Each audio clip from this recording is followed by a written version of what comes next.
সম্মানিত মুমিন ও মুসলমান দিনী ভাই ও বোনেরা, আসসালামু আলাইকুম ওয়া রাহমাতুল্লাহি ওয়া বারাকাতুহু। আপনারা দেখতেছেন অদৃশ্য জিন ও জাদুর কোরআনিক চিকিৎসা চ্যানেল, সঙ্গে আছে আমি মোহাম্মদ জসিমউদ্দিন। সম্মানিত ভিউয়ার্স, আজকে আপনাদের মাঝখানে একটা গুরুত্বপূর্ণ বিষয় নিয়ে হাজির হইলাম যে আপনারা চট ধরবেন কিভাবে।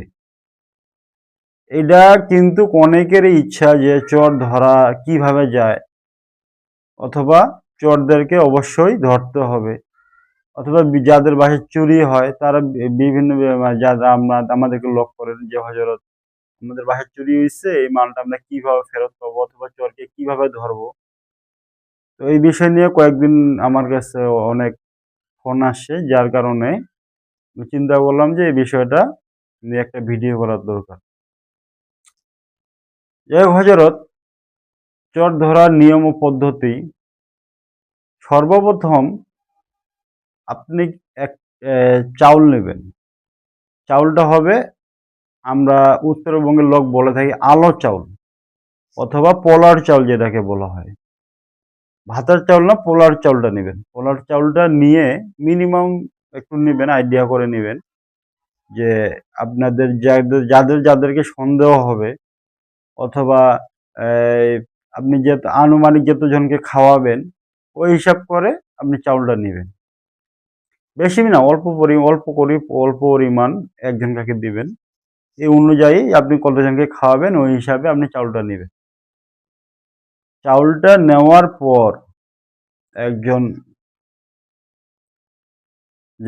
যিনি নামাজ কালাম ঠিক আছে, নবী নবীর সুন্নাত তরিকা অনুযায়ী চলে, হ্যাঁ, তো এরকম একটা অভিজ্ঞ ভালো এক লোকের কাছে গিয়ে আপনি এই চাউলটা দিবেন, অথবা আপনি নিজেও পড়তে পারেন যদি আপনি নামাজ কালাম ঠিক মতো আপনার থাকে।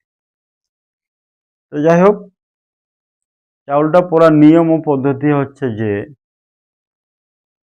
আয়াতুল কুরসি ৭ বার পাঠ করতে হবে। আয়াতুল কুরসি ৭ বার। প্রথম ৩ বার পরে একটা দম দিবেন, দ্বিতীয় ৩ বার পরে আরেকটা দম দিবেন, ৭ বার পড়া শেষ হলে আরেকটা দম দিবেন। এর আগে অবশ্যই ইস্তেগফার পড়ে নিবেন এবং দরুদে ইব্রাহিম ১১ বার পড়ে নিবেন। পড়ার পর ইস্তেগফার দরুদ শরীফ পড়ার পর আয়াতুল কুরসির যে আমলটা, এই আমলটা করবেন। এই আমলটা অনেক পাওয়ারফুল একটা আমল। এই আমল করলে অবশ্যই আপনারা চোরকে ধরতে পারবেন। তো চোরকে ধরার যে নিয়মটা পদ্ধতি বুঝতে পারবেন, আপনি চাউলটা কি করবেন, আপনাদের সন্দেহমূলক যাদেরকে মনে হয় তাদেরকে সবারই হাতে চাউলগুলো দিয়ে দিবেন এবং কি তাদেরকে চাউলগুলো খাইতে বলবেন। খাওয়ার সময় দেখবেন যে ব্যক্তি চুরি করছে সে কিন্তু চাউলটা মানে চাবায়ে ফিনিশ করতে পারবে না। চাউলটা তার কাছে কি পুরো যেভাবে চাউলটা দিচ্ছেন ওইভাবেই থাকবে।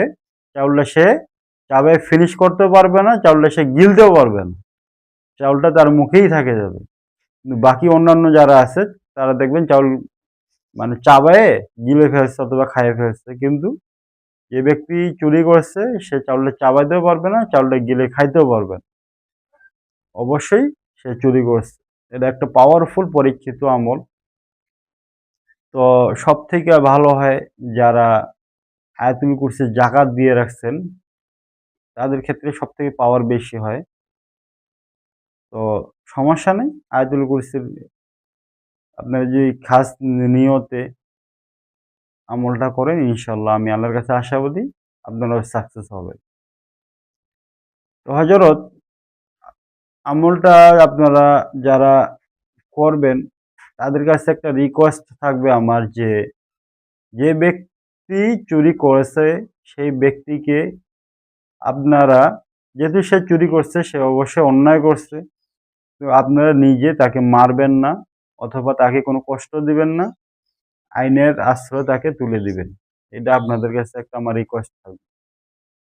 কারণ হযরত, যারা চুরি করে তাদেরকে যখন পিটানো হয় তখন কিন্তু রাস্তার একটা যদি ফকিরও হাঁটে যায় না, তাকেও একটা থাপ্পড় দিয়ে যায়। তো যাই হোক, সেও তো একজন মানুষ, যেহেতু সে অন্যায় করছে অবশ্যই আইনের আশ্রয় তাকে উঠিয়ে দিবেন কিন্তু তার উপরে কোনো রকম নির্যাতন করবেন না।